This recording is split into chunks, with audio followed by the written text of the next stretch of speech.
আসসালামু আলাইকুম ওরহমতুল্লাহি ওবরাকাত। সম্মানিত শিক্ষক মণ্ডলী, আমরা জানি শিক্ষাই জাতির মেরুদণ্ড, কিন্তু সেই শিক্ষা ব্যবস্থার মেরুদণ্ড কি সেটা কি আমরা কখনো ভেবে দেখেছি?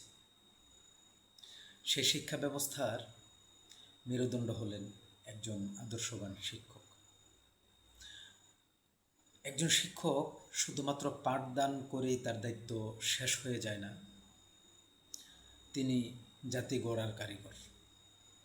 একজন শিক্ষক ছাত্রকে চিন্তা করতে শেখায়, বুঝতে শেখায়, পৃথিবী ও মানুষকে চিনতে শেখায়।